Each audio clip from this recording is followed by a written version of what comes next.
শয়তান ওদেরকে দেখলে ডরায়, লজ্জা পায়। কারণ 2024-এর যে মানুষগুলা, এগুলো আমার মনে মনে মাঝে মাঝে বলে, এরা থাকলে শয়তানের দরকার হয় না। মনে রাখবেন, গুনাহ করছেন অনেক, কোটি কোটি কোটি কোটি গুনাহ, প্রত্যেকটা গুনাহ। এই যে আমার আগে হযরত বলে গেছেন, তওবা করলে অনেক সময় বান্দাকে জাহান্নামে যেতে হয়। মনে রাখবেন, এই যে বান্দা জাহান্নামে ঢুকবে একটা ভয় থাকে, একটা ভয় থাকবে না কেউ যদি শাহাদাতের মরণ অর্জন করে। কারণ শহীদ মরতে দেরি, জান্নাতে যেতে দেরি। এজন্য আমরা আলহামদুলিল্লাহ, এরা যদি আমাদেরকে জানের ভয় দেখায়, আমরা বলবো ভাই তোরা আয়, আমাদেরকে শাহাদাতের রাস্তা একটু দেখায় দে। আমাদের ইমানের ধার কমে গেছে, তোমরা আসলে ইমানের ধারটা অন্তত বাড়বে। কি বলেন, ঠিক না? এই যে এখানে অনেক যুবকরা আছে, তাদের চুল ঠিক নাই, দাড়িও নাই, নামাজও পড়ে না, কিন্তু আপনি বলেন তো, আমার তো দিল বলে তার সামনে কেউ যদি আমার আল্লাহ, রসুল, ইসলামের বিরুদ্ধে এক বিন্দু কথা বলে, ওর জিহ্বা ভিতরে রাখতে দিবে না। কি বলেন? আমরা নামাজে দুর্বল হতে পারি, আমলে দুর্বল হতে পারি, ইবাদতে দুর্বল হতে পারি, কিন্তু ইসলাম নিয়ে কটূক্তি করবো আমার সামনে, দুর্বল মনে করো না। প্রয়োজনে জান দিব 1 কোটি বার, ইসলাম নিয়ে কোনো তামাশা সহ্য করা হবে না।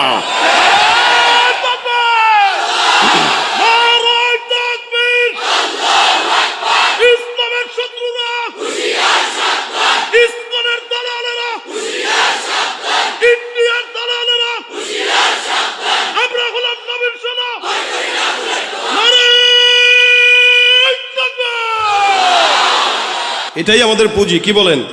অস্ত্রও নাই, ক্ষমতাও নাই, তবে পুঁজি আছে, সেটা ইমানের পুঁজি। এই ইমানের পুঁজি যাদের থাকবে, বিজয় তাদেরই হবে। ঠিক কিনা? সুতরাং দুনিয়ার কোনো মানুষের পিছনে আর দৌড়ানোর দরকার নাই। অনেক দেখেছি, 16 বছর দেখেছি, হয়তো আবার সামনে কেউ আসলে তাদেরকেও দেখবেন, শান্তি কোনো জায়গায় পাবেন না। কারণ যারা আসবে, যারা যাবে, সবাই একই। আল্লাহর ইসলাম ছাড়া, নবীর সুন্নাহ ছাড়া, শরীয়ত ছাড়া, খেলাফত ছাড়া শান্তি এদেশে আশা করা সম্ভব নয়, সম্ভব নয়। যাদের হাতে যায় ক্ষমতা, দেশ যেন বাপের ভিটা, রাখতে চেয়ার শুরু করে বিদেশিদের পাচাটা। বিদেশিদের কথা মতো চালায় ওরা নিজের দেশ। দেখতে দেখতে গোল্লায় গেল আমার সোনার মুখস্থ সব। দেখতে দেখতে গোল্লায় গেল, দেখতে দেখতে গোল্লায় গেল, একে একে শেষ করেছি, সবার দেখা হইল শেষ। দেখতে দেখতে গোল্লায় গেল আমার, কেউ দিল না সবাই নিল, আমরা যে কলুর বলদ, সারা বছর নেয় না খবর, নির্বাচনে খুব দরদ। কেউ দিল না সবাই নিল, আমরা যে কলুর বলদ, সারা বছর নেয় না খবর, নির্বাচনে খুব দরদ।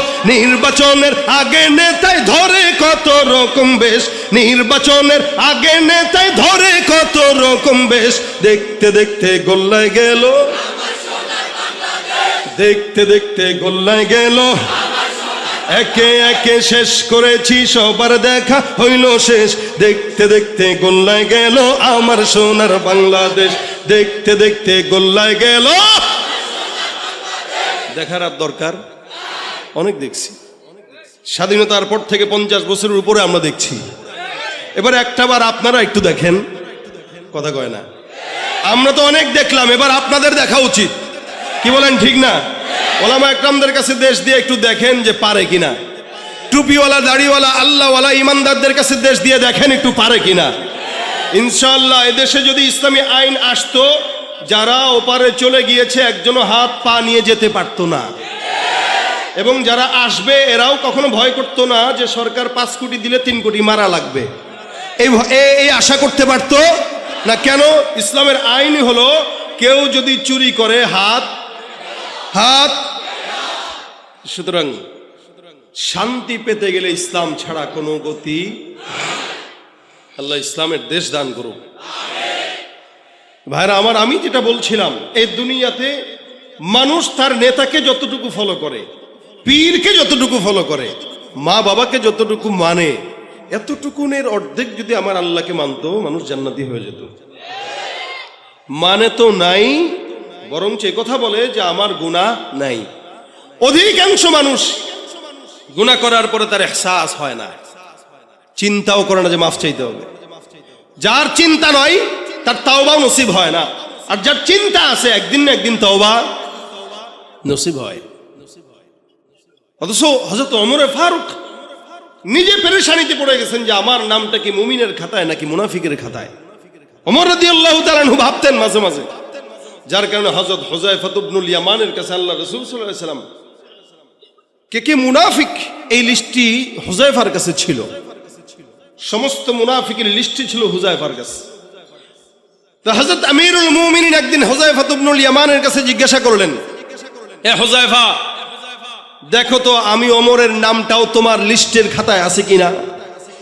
তোমার খাতায় যে লিস্টটি আছে এই জায়গায় আমি ওমরের নামটা আছে কিনা দেখো।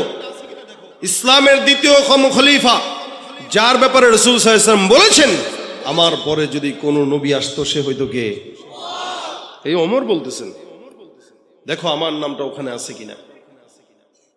হুযায়ফা ডাক দিয়া বলেন, আমিরুল মুমিনিন, আল্লাহর রাসূল সাল্লাল্লাহু আলাইহি ওয়াসাল্লামের তরফ থেকে নিষেধ, কার নাম কোন জায়গায় বলা যাবে না।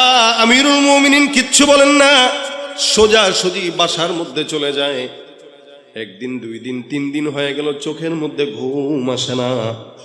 আমিরুল মুমিনিন টেনশন করে আর বারবার চিন্তা করে, ওমরের নামটা যদি মুনাফিকের খাতায় থাকে জাহান্নাম ছাড়া কোনো উপায় নাই। গভীর রাতের মধ্যে হযরত আমিরুল মুমিনিন হুযায়ফার বাসার দরজায় যায় ডাক দিয়া বলে, হুযায়ফা, আমি ওমর তোমার কাছে একটা প্রশ্নের জবাব জানার জন্য আসলাম, বলো দেখি প্রশ্নের জবাবটা আমার কাছে দিবা। আমিরুল মুমিনিনকে দেখে হুযায়ফা ডাক দিয়া বলেন, হ্যাঁ আমিরুল মুমিনিন, আপনার মতো একজন সাহাবী আমার দরজায় চলে আসলেন, দরকারও ছিল না। আপনি একবারের জন্য খবর যদি দিতেন আমি আপনার দরবারে চলে যেতাম, কিন্তু গভীর রাতে আসলেন। বলেন তো দেখি আপনার আমার কাছে কোন প্রশ্ন আছে, আমি আপনাকে জবাব দিব। আমিরুল মুমিনিন ডাক দিয়া বলে, হুযায়ফা বলো, আমি ওমর যদি জমিন থেকে বিদায় হই তুমি আমার লাশের জানাজার নামাজটা পড়বা কিনা। আমিরুল মুমিনিনের মতো একজন এত শানওয়ালা সাহাবী বলতেছেন, হুযায়ফা আমার ইন্তেকালের পরে আমার লাশের জানাজার নামাজটা তুমি পড়বা কিনা, কথা দাও। হুযায়ফা ডাক দিয়া বলতেছেন, কি বলতেছেন আপনি, যার ব্যাপারে আমার পয়গম্বর এত ফজিলত বর্ণনা করলেন, আপনার মতো একজন সাহাবীর লাশের জানাজা আমি হুযায়ফা পড়বো না, এটা হতে পারে না। হে আমিরুল মুমিনিন, আপনি মনে রাখবেন আপনার লাশের জানাজা আল্লাহ পাক যদি আমাকে হায়াতের মধ্যে বাঁচান, আমি অবশ্যই অবশ্যই অবশ্যই আল্লাহর কসম আপনার লাশের জানাজা পড়ে সৌভাগ্যবান হব। আমিরুল মুমিনিন এবার আল্লাহর কাছে ডাক দেয়া বলে, আল্লাহ আলহামদুলিল্লাহ, আপনার জন্য শুকরিয়া, কৃতজ্ঞতা আপনার প্রতি রব, আমার প্রশ্নের জবাব হয়ে গেছে। হুযায়ফা ডাক দেয়া বলে, হুজুর বুঝলাম না, প্রশ্ন করার আগে আপনার হালত ছিল একরকম, এখন আরেক রকম, কি কারণে আপনি গভীর রাতে আমার কাছে প্রশ্ন করার জন্য আসলেন। ওমর ডাক দেয়া বলে, হে হুযায়ফা, আমি জানি পয়গম্বরের তোমার কাছে লিস্টি দিয়েছেন কে কে মুনাফিক কে কে ইমানদার। তুমি সেদিন আমার কাছে আমার নামটা মুনাফিকের খাতায় আছে কিনা এটা বলো নাই। আজকে আমি তোমার কাছে জিজ্ঞাসা করতে আসলাম আমার নামটা কি মুমিনের খাতায় নাকি মুনাফিকের খাতায়। আমি জানি তুমি হুযায়ফা সব যেগুলো মুনাফিক আছে একটারও লাশের জানাজা তুমি আদায় করো না। আমি জানি তুমি মুনাফিকের নামাজ পড়ো না, জানাজার নামাজ আদায় করো না। আমি ওমরের লাশের জানাজার নামাজ যেহেতু তুমি পড়বা আমার কাছে স্পষ্ট হয়ে গেল, তার মানে আমি ওমরের নামটা মুনাফিকের খাতায় নাই, মুমিনের খাতায়। আমিরুল মুমিনিনের মতো লোক পেরেশানি করে আমি মুমিন নাকি মুনাফিক টেনশন। এ ভাইরা, আর আমরা বলি আমাদের গুনাহ নাই, অথচ আল্লাহ পাক রব্বুল আলামিন নবীদেরকে মাসুম বানাইলেন। নবীরা নিষ্পাপ, সাহাবীরা নিষ্পাপ, নবীদেরকে আল্লাহ পাক রব্বুল আলামিন মাসুম বানাই দেন। সাহাবা আজমাইনদের যদিও কিছু ভুল হয়ে গেছে আল্লাহ ওগুলো মাফ করে দিয়েছেন, যার কারণে আমার আল্লাহ বলেন রাদিয়াল্লাহু আনহুম ওয়া রাদু আন, তারাও খুশি আমরাও খুশি। তার মানে যাদেরকে আল্লাহ পাক রব্বুল আলামিন সন্তুষ্টির কথা বলে দিয়েছেন প্রত্যেকটা সাহাবীকে দুনিয়ার জমিনে থাকতেই জান্নাতের সনদ দিয়েছেন, সুবহানাল্লাহ। তার মানে নবীরা কি বলেন বলেন, সাহাবা একরাম কি, রাসূল সাল্লাল্লাহু আলাইহি ওয়াসাল্লাম বলেন যারা তাবেঈ আমার সাহাবীকে যারা দেখেছে আল্লাহ পাক রব্বুল আলামিন তাদেরকেও ক্ষমা করে দিবেন। এই 3 জামানার মানুষগুলো আল্লাহ পাক রব্বুল আলামিনের দয়া মাফ পেয়ে যাবেন। কিন্তু ওখান থেকে নিয়ে এখনো পর্যন্ত যত মানুষ জমিনে আসবে আর যাবে ওই মানুষগুলাই আল্লাহর তত নিকটে যারা অতীতে গত হয়ে গেছে। এই কারণে আমার আল্লাহ পাক ডাক দেয়া বলেন ওয়াস-সাবিকুন আস-সাবিকুন উলাইকাল মুকাররাবুন ফি জান্নাতিন নাঈম সুল্লাতুম মিনাল আউয়ালিন ওয়া কালিলুম মিনাল আখিরিন। অতীতে যতগুলো মানুষ চলে গেছে সবগুলো মানুষ, যদিও আমরা 2024 সালে এই বাংলাদেশের মধ্যে বসবাস করছি, কিন্তু মনে রাখবেন আমাদের এই দেশের কিছু কিছু মানুষ আমাদের আকাবির বুজুর্গানে দিনদেরকে গালি দিয়া বলে তারা নাকি ইসলাম বোঝে নাই। মনে রাখবেন তার কথা অনুযায়ী আমাদের আকাবির বুজুর্গানে দিনরা যদি ইসলাম নাও বুঝে আপনার কথা মতো, তারা আল্লাহর জান্নাত বুঝে জান্নাতে চলে গেছে, আর আমরা বেশি বুঝার কারণে জাহান্নামী হয়ে তারপরে মারা যাই, ঠিক কিনা? এই জন্য আল্লাহ বলেন যাতা জামানা যত পিছনে মানুষ তত আল্লাহর জান্নাতের নিকটে। জামানা যত পিছনে, আজকে থেকে 100 বছর আগে যেই বান্দাটা জন্মগ্রহণ করলো ওই বান্দাটা আমার থেকে 100 বছর হলো রসুলের নিকটে, তার মানে জান্নাতের নিকটে। যেই ব্যক্তিটা আজ থেকে 500 বছর আগে জমিনে আসছে ওই বান্দাটা আমার পয়গম্বরের 500 বছরের নিকটে, আমার থেকে 500 বছর আগায়া। অর্থাৎ আজকের সন্তানটাও আগামীকালের সন্তান থেকে একদিন হলেও রসুলের নিকটে।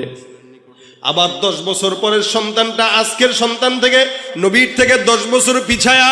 এই কারণে জামানা যত পিছনে মানুষ তত জান্নাতের নিকটে, জামানা যত সামনে মানুষ তত জাহান্নামের নিকটে।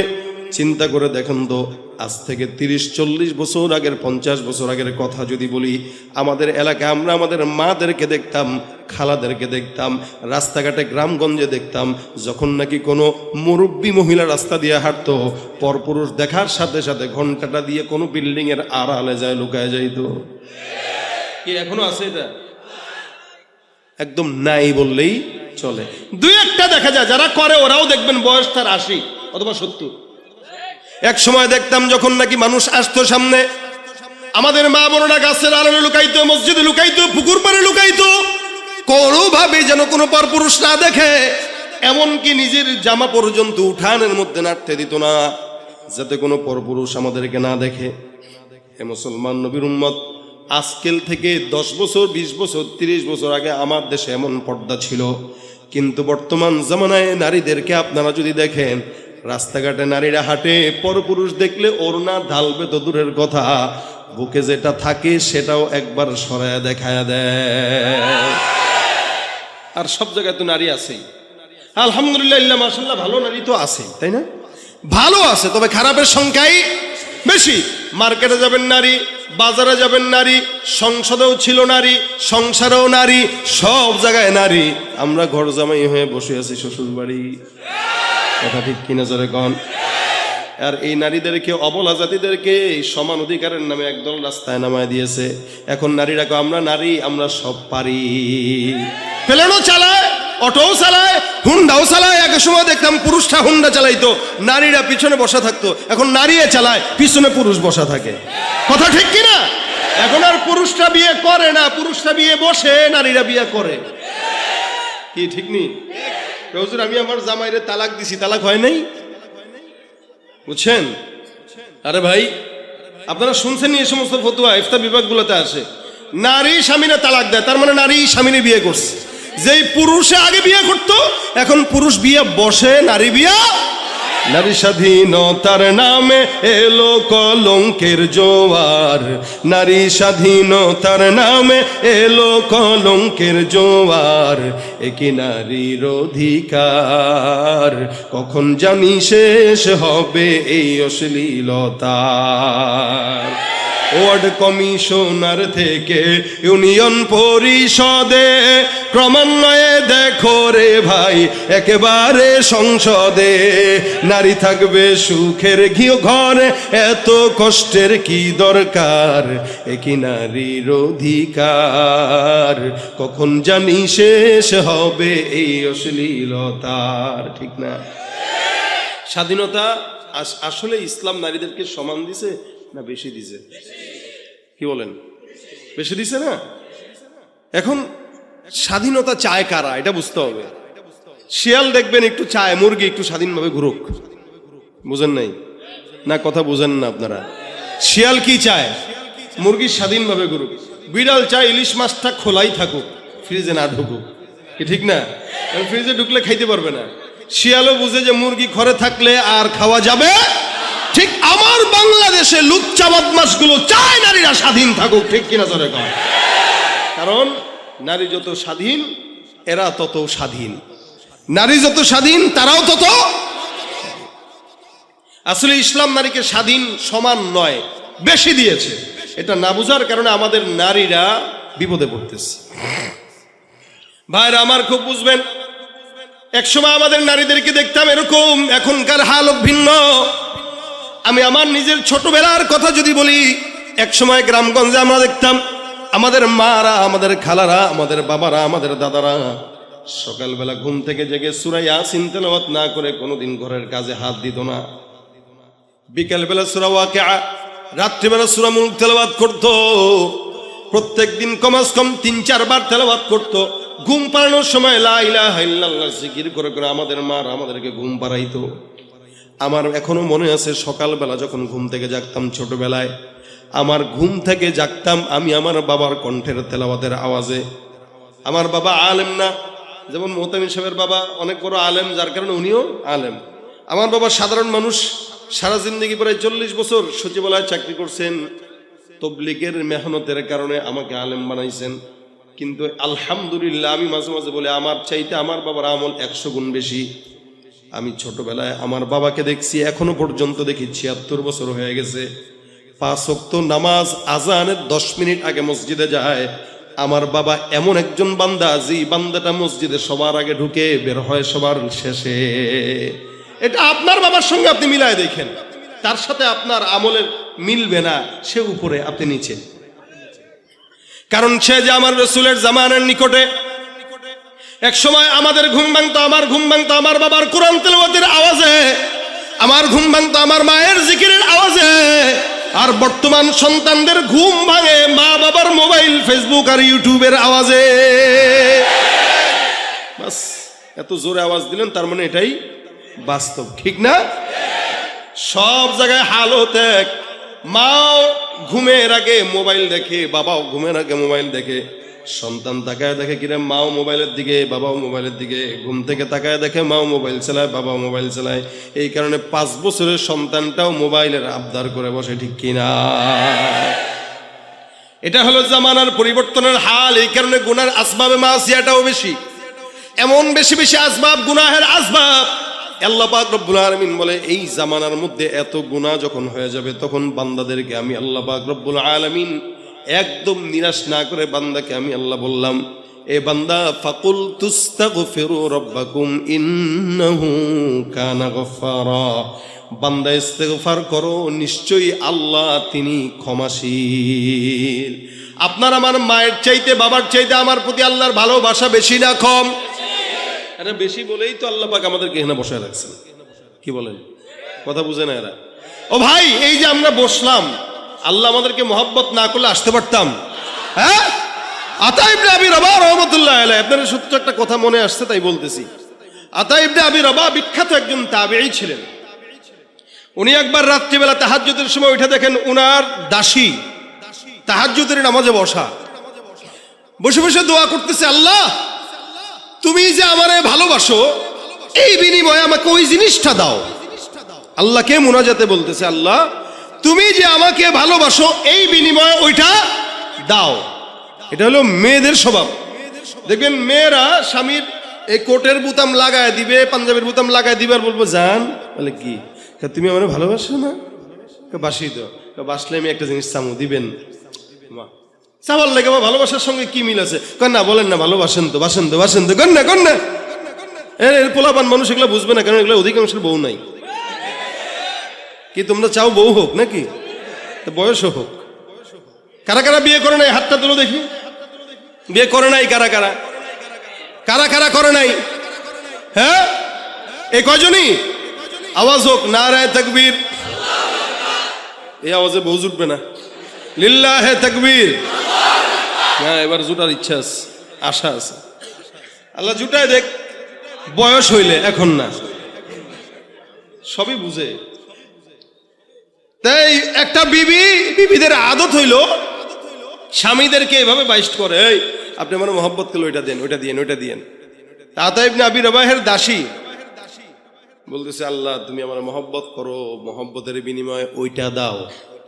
আতা ইবনে আবি রবাহ ডাক দিয়া বলতেছেন, কি বলতেছে উল্টা পাল্টা, বরঞ্চ এই কথা বলো যে আল্লাহ আমি তোমারে মহব্বত করি, এই বিনিময়ে ওইটা দাও। দাসী বলতেছে, হুজুর না না না না, আমি আল্লাহরে কি মহব্বত করি, আমি আল্লাহরে ভালোবাসি না। মানে কি? আমার দিল এতটুকু, আমি কেমনে আল্লাহরে ভালোবাসবো? আর আল্লাহ পাকের দিলের সীমা নাই, তা আল্লাহর মহব্বতের সীমা নাই। সুবহানাল্লাহ কয় না? আমি এই জন্য বললাম, আল্লাহ তুমি আমার যে মহব্বত করে এই মহব্বতের উসিলা দাও। কেন বলছি জানেন? আতা ইবনে আবি রবাহ বলে, কেন বলছো বলো? কয় যে চতুর্দিকে তাকায় দেখেন তো কত বাড়ি ঘর আছে। বলে দেখলাম, প্রত্যেকটা বাড়ি ঘরের মানুষগুলো ঘুমন্ত। আল্লাহ পাক এতগুলো মানুষের মধ্যে আমাকে যে মহব্বত করেন এটার আলামত হইল আমাকে গভীর রাতে উঠায়া যায় নামাজে বসায়া তার কদমে সেজদা দেওয়া দিয়েছেন। তা হাজার হাজার মানুষ আপনাদের তজুমুদ্দিনে আছে না? তো সবাই কি মাহফিলে আসছে?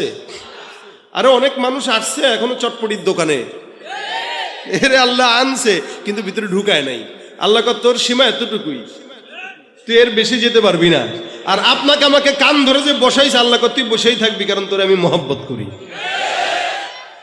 তা আল্লাহ আমাদের মহব্বত কতটুকুন করেন? রাসূল বলেন, মহব্বত প্যার, ভালোবাসা, মায়া, এটা যখন আল্লাহ পাক বানান 100 ভাগে ভাগ করেছেন।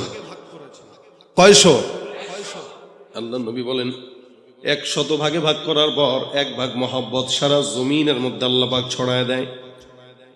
ইনসান, জিন্নাত, ফারিস্তা, মাখলুকাত সবার মধ্যে 1 ভাগের কিঞ্চিত মহব্বত নিয়ে সন্তানের প্রতি মামার মহব্বত যদি এত হয়, 1 ভাগের কিঞ্চিত মহব্বত নিয়ে বিবির প্রতি স্বামীর মহব্বত যদি এত হয়, আমার নবী বলেন বাকি থাকলো কয় ভাগ? 99 ভাগ। রসুল বলেন বাকি 99 ভাগ মহব্বত শুধুমাত্র আল্লাহ বান্দাকে ক্ষমা করার জন্য আল্লাহর দিলে রেখে দিয়েছে। তুমি পারো করতে মোচন অভাব দুঃখী লোকের, তুমি পরম মুক্তি দাতা মালিকে জগতের, তোমার কাছে চাই যে পানা, তোমার কাছে চাই যে পানা, আমরা প্রতিদিন তোমার দয়ায় পূর্ণ আমার সারা নিশিদিন। আল্লাহ তুমি দয়ার সাগর, আল্লাহ তুমি দয়ার সাগর, রহমানুর রহিম, তোমার দয়ায় পূর্ণ আমার সারা নিশিদিন। কার দয়া? এই জন্য আমার আল্লাহ পাক রব্বুল আলামিন বান্দাকে কতটুকু দয়া করেন দেখেন। কোন বান্দা যদি গুনাহ করে, ইচ্ছা যদি করে, আল্লাহ পাক রব্বুল আলামিনের কাছে তওবা করবে, আমার আল্লাহ পাক বান্দার তওবা কবুল করে নেয়। নবী করিম সাল্লাল্লাহু আলাইহি ওয়াসাল্লাম বলেন, মান হাম্মা বিহাসানাতিন, কেউ যদি একটা নেকির কাজের নিয়ত করে, আমার আল্লাহ পাক রব্বুল আলামিন নেক কাজের নিয়ত করার পরে নেক কাজটা যদি নাও করে, আল্লাহ পাক ওই বান্দার আমলনামায় পরিপূর্ণ নেকের সওয়াব দান করে দেন। আল্লাহর দয়া বেশি না কম? বলেন বেশি না কম? হাদিসে চমৎকার একটা ঘটনা আছে। রাসূল করিম সাল্লাল্লাহু আলাইহি ওয়াসাল্লাম বলেন, একজন বনি ইসরাইলের লোক, বনি ইসরাইলের জামানার একজন বান্দা একটা নয়, দুইটা নয়, তিনটা নয়, 99টা খুন করছে। কয়টা? 99টা খুন করার পর এই বান্দার দিলের মধ্যে আসলো, আল্লাহ যদি আমাকে মাফ করে তওবা করব। খুঁজতে খুঁজতে একজন লোকের কাছে যায়, ডাক দেয়া বলে, ভাই 99টা খুন করলাম, আল্লাহ পাক রব্বুল আলামিন আমাকে মাফ করবে কিনা?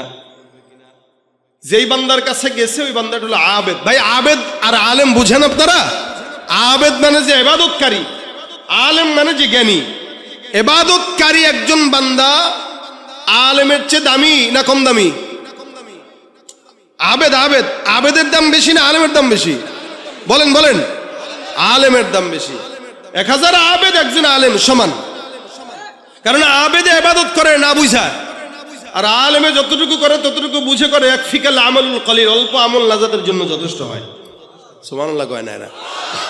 এই যে যারা বুঝছেন এরা কইছেন, যারা বুঝেন নাই তারা বলেন নাই কেন? বলে যে বুঝছে সে কইছে। সে বুঝছে কিভাবে? একবার সুবহানাল্লাহ বললে জান্নাতে একটা গাছ লেগে যায়। এখন যারা বলছেন একটা লেগে গেছে, এখন যারা বলছেন আরেকটা লেগে গেছে, আবার লেগে গেছে, আবার লেগে গেছে। যত বলবেন ততই। রাসূল বলেন কত বড় গাছ, একটা দ্রুতগামী ঘোড়া যদি 100 বছর দৌড়ায় এই গাছের গোড়াটাও শেষ করতে পারে না। বুঝলে ঠিকই গলা ছাড়েন, না বুঝলে ছাড়েন না, এলো বিষয়।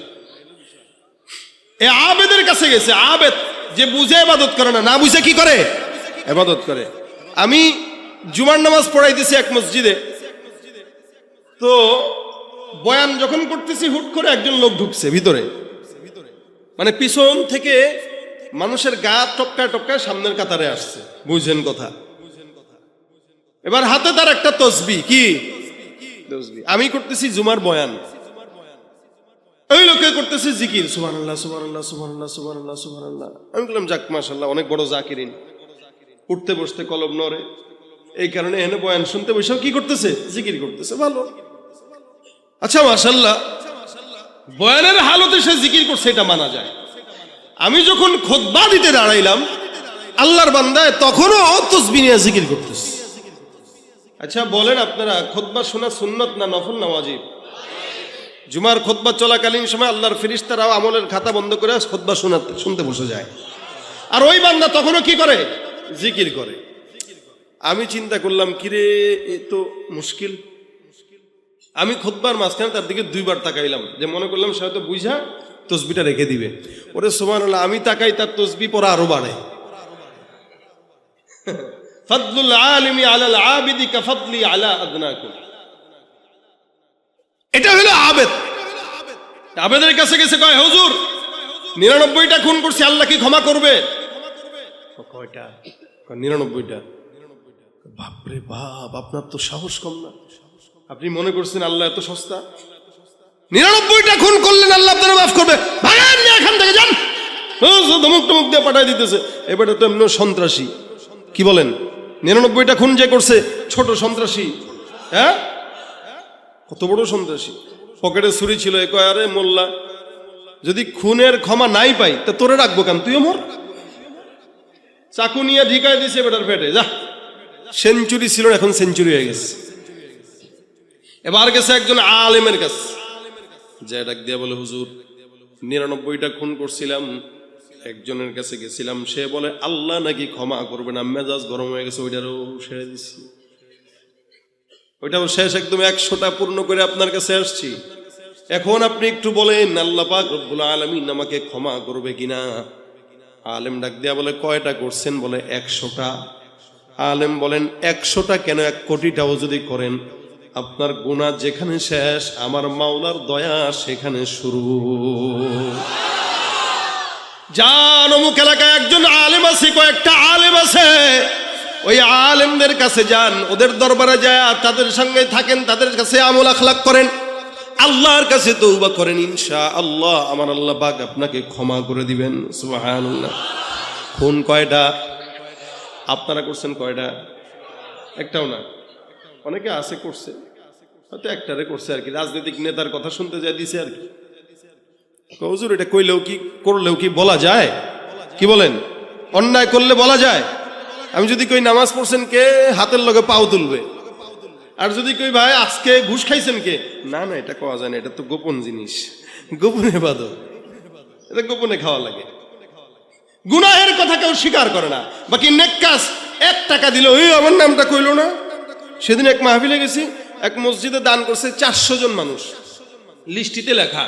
এখন আমার কইতেছে হুজুর 400 জনের নাম পড়েন। আমি চাকরি লইছি, আমি আপনাকে 400 নাম পড়ার আপনারা ফাইজদামি পাইছেন? 400 নাম দিয়েছেন, এগুলো পড়া লাগবে কেন? দিয়েছেন আল্লাহর জন্য, পড়া চুপ হয়ে গেছে। মানে দিছে 5 টাকা, এটাও ঘোষণা করা লাগবে, কিন্তু ঘুষ যে খায় এটা ঘোষণা কইরা খায় না। বড় ধরল ভাই আমি ঘুষ খাই নাই, এটা তো হাদিয়া। কথা কয় না? সুদের টাকা খায়, কয় এটা ইন্টারেস্ট, এটা মুনাফা। আরে বিভিন্ন নামে নামে পাল্টিয়া গুনাহের কাজ করে, ঠিক কিনা জোরে কন? ঘুষ আর সুদ যদি নাম পাল্টাই দিয়ে খাইলে জায়েজ হয়, পাতলা পায়খানা যেটা বেরোটার ডাইল মনে করে খায়েন জায়েজ হয়ে যাবে। কথা বলেন ঠিক কিনা? সুতরাং গুনাহের কাজ যখন করবেন তখন চিন্তা করবেন যে এটা কি মানুষের সামনে বলতে পারবো কিনা, যদি না পারি বাস খালাস, দরকার নেই। এই বান্দারে এবার বলে দিল, যাও অমুক জায়গায় যাও। 100 খুনের অধিকারী বান্দা রওনা। যেতে যেতে যেতে যেতে মাত্র অল্প খুন গেল। উদাহরণস্বরূপ বললাম, রাস্তা 100 কিলোমিটার। 100 কিলো রাস্তার মধ্যে বান্দা মাত্র 23 কিলো অথবা 30 কিলো 40 কিলো গেল। এদিক দিয়ে আল্লাহ পাক ডাক দেয়া কয়, এ আজরাইল যাও, বান্দার হায়াত শেষ হয়ে গেছে, বান্দার হায়াতটা একটু শেষ করে নিয়ে আসো। আমার আল্লাহ পাক রব্বুল আলামিনের আদেশে বান্দার জান কবজ করা হয়ে গেল, বান্দা শেষ। এবার রহমতের ফেরেশতা, জান্নাতের ফেরেশতা, জাহান্নামের ফেরেশতা বান্দার লাশটাকে জাহান্নামে নিবে নাকি জান্নাতে নিবে, দুই দলের মধ্যে দ্বন্দ্ব লেগে গেছে।